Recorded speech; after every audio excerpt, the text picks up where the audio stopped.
loves. Welcome to a new episode of the AW Confidential Podcast, where truth-telling does not have a filter. So this week, I'm doing something a little different. I have a few friends, and we're diving into the infamous Reddit rabbit hole.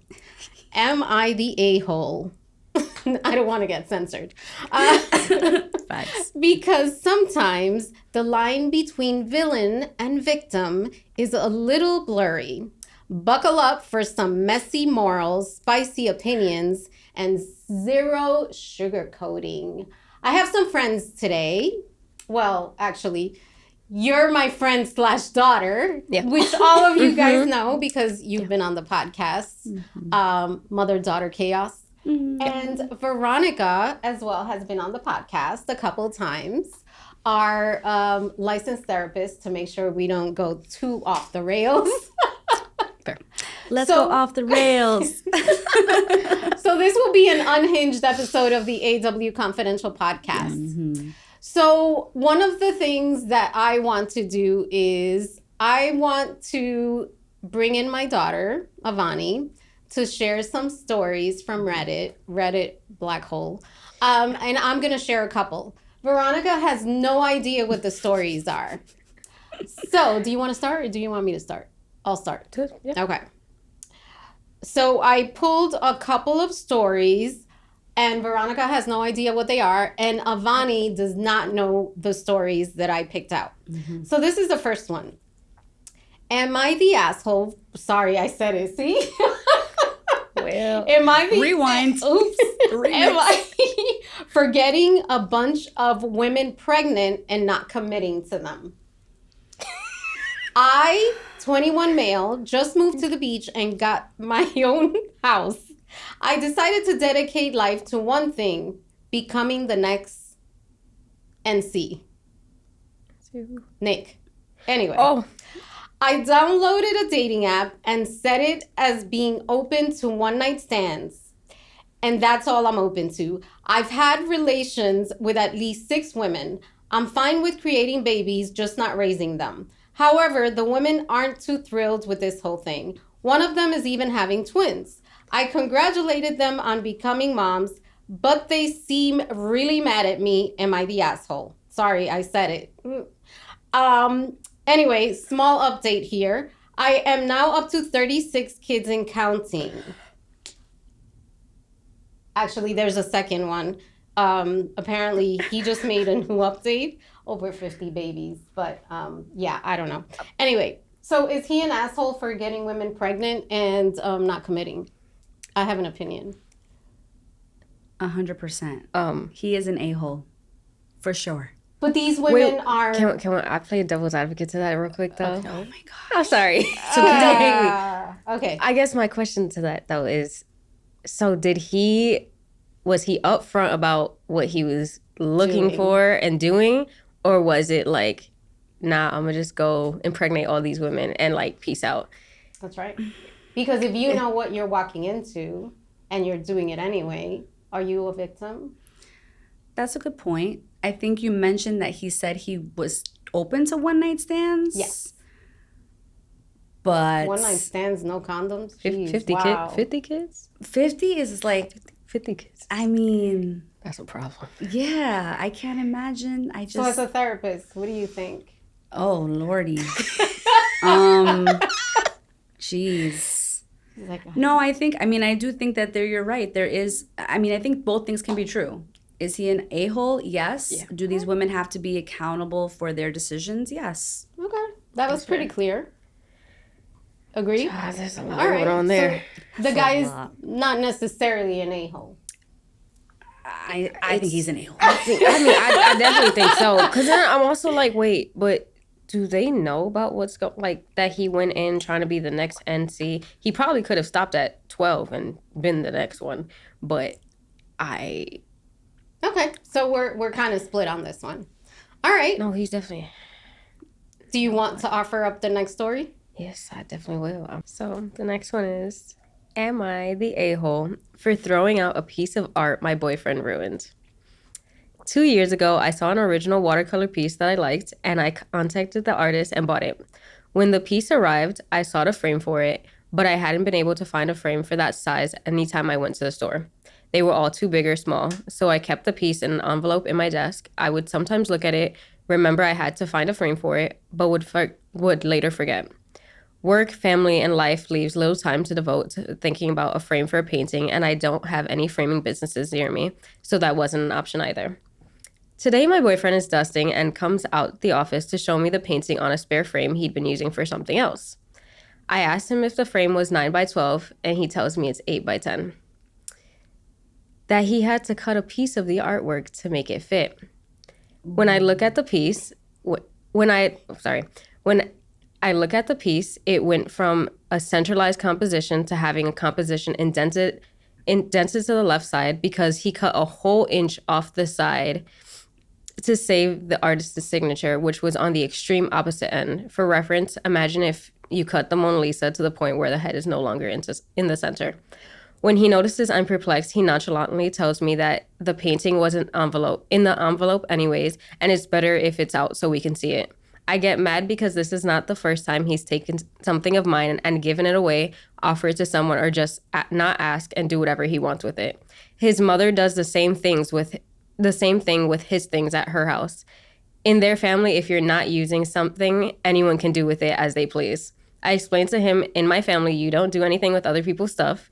I have a tendency to ruminate on thoughts, so I try not to engage in negative emotions because then I just can't let go of them.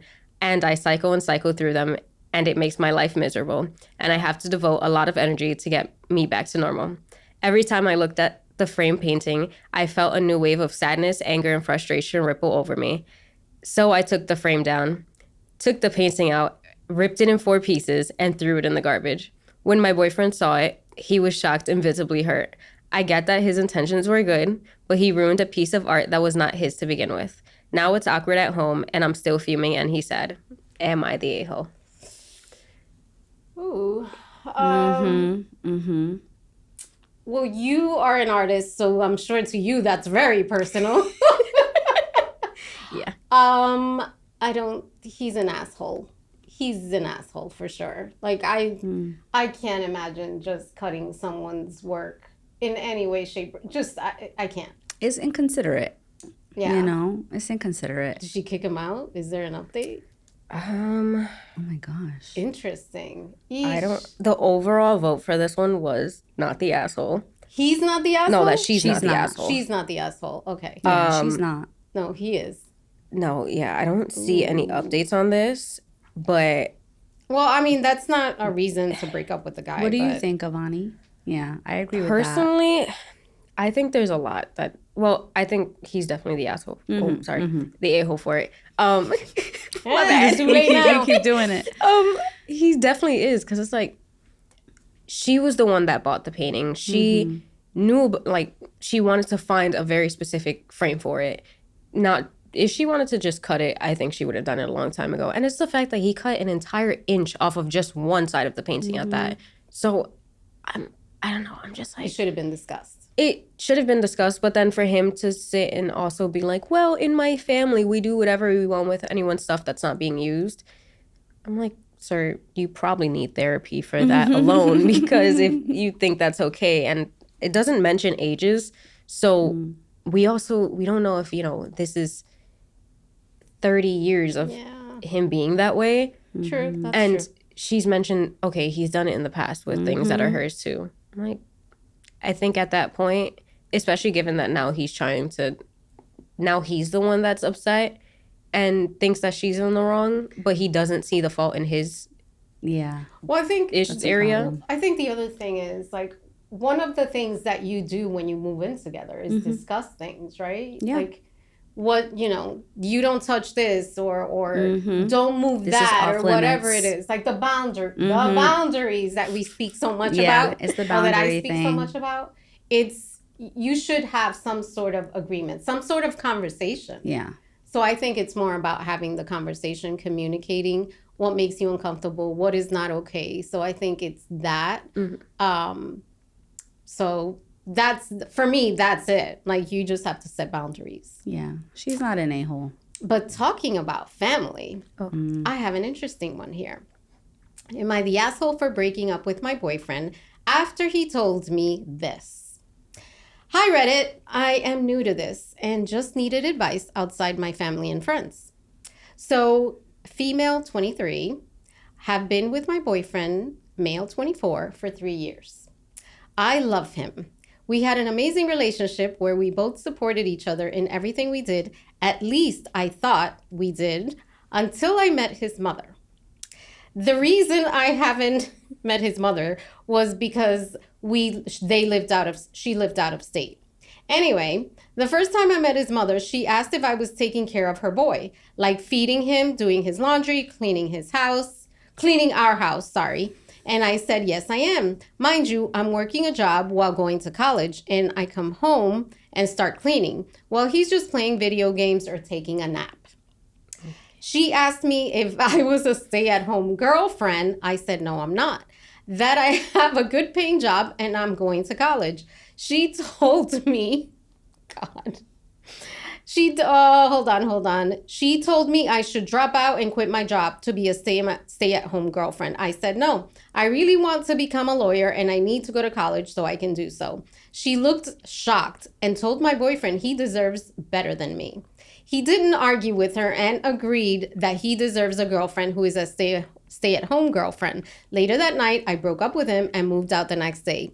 He asked me why I broke up with him, and I told him he deserves better than me, apparently. He has told me I was making a big deal out of nothing, and I said, okay, whatever. I cried that night to my sister and got drunk. His family thinks that I'm overreacting by breaking up with him for no reason. My family is, of course, on my side. I didn't make a big deal out of it, just said just decided to pack my stuff and move out. Am I the asshole? Absolutely not. Why? I'm sorry. I think there's nothing wrong with a guy wanting a stay-at-home girlfriend in this case. But I think for you to, actually not even him, for his mother to throw that on her, that's a problem. Well, the fact that, wait a minute, and the fact that he said, oh, you're overreacting, it's not that serious. What his mother said was totally off the rails. She shouldn't have. Oh, you want me to drop They out of all college? lost me as stay-at-home girlfriend. They all lost me as that. After that, I was done. They already kind of was taking me out with the, I get home from classes and suddenly I am cleaning the house, making dinner and all this while he's napping or playing video games. I'm like, absolutely not. That, no. So what do you think about the mother-in-law meddling? And she's not even in law. Oh, that's right. Well, they live together. That is called an enmeshment. Yes. Ooh, can you speak a little bit on enmeshment, please? Yeah. So anyone that doesn't know. Ooh, I'm sorry. It's just really when it's almost like I don't know where you begin and I end. Right? And so they're both in this like space of like you said, meddling too much. I'm giving too much of she's babying him, a grown man that should be learning. Mama's boy? Oh my gosh, that's beyond a mama's boy, girl. I don't know. That's intense. That's getting into relationship territory. Yeah. Okay. And how do you feel about the whole stay-at-home thing? Him playing video games? Well, she does everything. Listen, if you want to do that, that's cool. If that's an agreement that they have, that's cool. But a stay-at-home girlfriend, like, what are we talking about? Well, she's here? also going to college, right? And has a job. Which I'm assuming then probably potentially means they're on the younger side at that. Yeah. Like, my good sir, you didn't even ring it. Give her a ring if you want her to be stay-at-home. Well, maybe she doesn't want a ring. Maybe. Who knows? I mean, they also could be super new to the relationship too. Mm-hmm. But I'm also like, at the end of the day, we're talking college kids, clearly. Yeah. And you're already like, oh no, I want her to be a stay-at-home girlfriend. She's how many years possibly in debt, and you want her to drop out of school so that she can do everything she's doing now and more and still probably not get anything from it in return. Yeah, so it's giving very off balance. No, absolutely not. Okay. Next. I got a lot to say to that one, but so we either have am I the a-hole for telling my childhood friend I wouldn't court him because I didn't want to have his mother as my mother-in-law? Ooh. Or am I the a-hole for leaving my husband at the hospital after he refused to be in the delivery room with me? Oof. Delivery room? Yeah. Okay. This happened 2 months ago, but it's still causing major friction in my family, so I need some outside opinions. I, 29 female, and my husband, Jake, 32 male, have been together for 6 years, married for 3. We were both ecstatic when we found out we were expecting our first child. Pregnancy was tough for me, though. I had severe morning sickness, gestational diabetes, and was generally miserable. But Jake was supportive and sweet the whole way through, which made it bearable. As we got closer to my due date, we discussed birth plans. I was adamant that I wanted Jake in the delivery room. I needed his support, and he'd always agreed. However, a few weeks before my due date, Jake started acting strange. He was distant, distracted, and wouldn't engage in any baby-related discussions. I thought he was just anxious about becoming a dad, so I didn't press him too much. The day I went into labor, Jake drove me to the hospital, but seemed off. He was quiet and kept checking his phone. When we got there, he pulled the nurse aside and spoke to her privately. She came back and told me Jake wouldn't be in the delivery room with me because he was uncomfortable with blood and medical procedures. I was stunned. He never mentioned this before. I begged him to stay, told him I needed him, but he just kept saying, I can't do this. I was heartbroken and furious, but I didn't have much time to dwell on it as my contractions were just getting stronger. Jake said he'd be in the waiting room and kissed me on the forehead before leaving. I was left alone, crying and feeling utterly abandoned. Labor was long, painful, and traumatic. I was alone the entire time except for the medical staff. When our son was finally born, I was exhausted emotionally and physically. The nurse handed me my son, and all I felt was a deep sadness that Jake couldn't be there to share this moment. After I was taken to the recovery room, I asked the nurse to go get Jake. She came back and said he'd left the hospital hours ago. I couldn't believe it. I called him repeatedly, but he didn't answer. Finally, I sent him a text saying I was done and he could find his own way home. I didn't see him until the next day. He showed up at the hospital with flowers and an apology, saying he'd panicked and needed some air. He claimed he'd gone home to shower and change and fell asleep, which I didn't buy for a second. I told him I didn't believe him. I was overwhelmed with hurt and anger, and told him he had let me down in the worst way possible. He kept apologizing, saying he knew he messed up, but he didn't do anything to make it right. I didn't want him near me or our son at the moment, so I asked him to leave. He tried to protest, but I told him I needed time to process everything. He left, and I spent the rest of my hospital stay alone with my baby, trying to grapple with the enormity of what happened. Since then, Jake has been trying to make amends. He's been taking parenting classes, attending therapy, and is constantly trying to be present and supportive. But I can't shake the feeling of betrayal. He abandoned me at one of the most vulnerable moments of my life. Every time I look at him, I remember being alone in the delivery room, terrified and in pain, wondering why the person who promised to be by my side wasn't there. My family is split. Some think I'm being too hard on Jake, that he made a mistake and is clearly remorseful. They say he's a good father and partner otherwise, and I should focus on moving forward for the sake of our child. Others think that what he did was unforgivable and I should leave him. They believe I'll never truly trust him again and that there's no foundation. And that's no foundation for a marriage. I'm torn. I do still love him, and I know he loves me and our son, but part of me wonders if I'll ever get over this. Was it a moment of weakness on his part or a sign of something deeper that I can't overlook? So am I the a-hole for leaving him at the hospital and now considering leaving him for good? Ooh.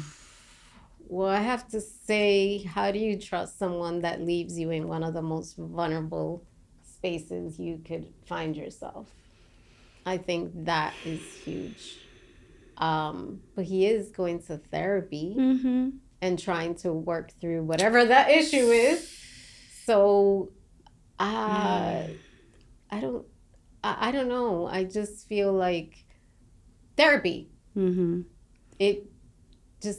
It's the only way, because now she feels insecure. She doesn't feel safe. And I think you need to have that in a relationship.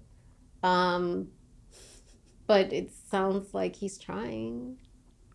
Ooh, that's a tough one. Yeah, I think like when it comes to human beings, like it's not black and white. I think there's a lot of color in this. And I always say when with clients that are having difficulties trying to figure out about forgiveness, I think that it's important to think about relationships in terms of rupture and repair. And the most important thing in relationships is how we repair after the ruptures, because ruptures are going to happen, and they're going to happen in every relationship. And so if someone is showing effort and trying, I think that says a lot about someone. And I think this is something that will take time, because I do think if you lost some level of trust, that building that back up may take some time. But if you're willing to do that, it's worth it, especially if you have a child and a family. And I think she's going to really have to quiet the noise of everybody's opinions, because everyone is going to give their own perspectives from their vantage point, but they're not in the situation. So, I always say repair over rupture, because ruptures are always going to happen. Yeah. Oh, I love that. What do you think? Okay. So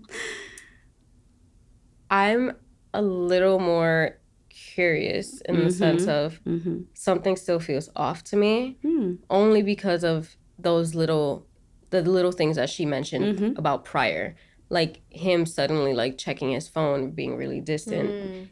Then suddenly he disappears, leaves. He says he's just going to be outside, leaves the hospital altogether, but doesn't answer his phone until the next day.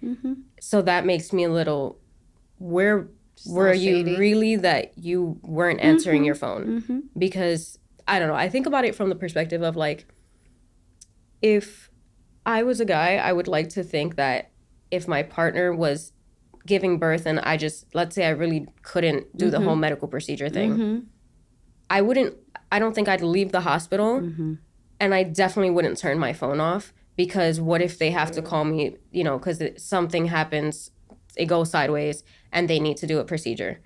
That's a good point. My phone is off the entire time. You Nobody have to can reach. excuse me, but you have to be a real asshole to cheat on your wife while she's having a baby. Oh, goodness. It's not unheard of, though. Yeah. We hear it all the time. It happens. So gross. Yeah. But it's also like, that's why I think I question it a little bit in that sense. So I'm like... So you think they're all... Because I don't know if she's... she says she can't shake this feeling of feeling betrayed. So I'm like, is that more so because of the fact that he's not there? On? Yeah. Or is there something else that we don't know? Is there some kind of like, I don't know, history here, something that... Or is that just a gut feeling? About. Well, you know what they say about women. When you have a feeling that something is off, it's very hard to shake off. Our intuitive powers. So, that's a great observation. I hadn't thought about that part. But why would you turn your phone off? Or just, if your wife is in the hospital, wouldn't you be alert to the phone? I would hope so. I would think so. Point. Yeah, I would think so. I mean, I think that there's so many things that could be missing in the story too that we don't know. Okay. That's a good point. For sure. Okay. Yeah, I think there's a lot of information here that we kind of need. Yeah. Because there's somewhere a disconnect. And, whenever you're hearing it from one side, you always want to hear it from the other side to see, but... Okay. Well, thank you for sharing your stories. Love them. And thank you for being here and giving us a different perspective. And thank you, loves, for joining us on this episode of Am I the Asshole? I liked it. I'll talk to you soon.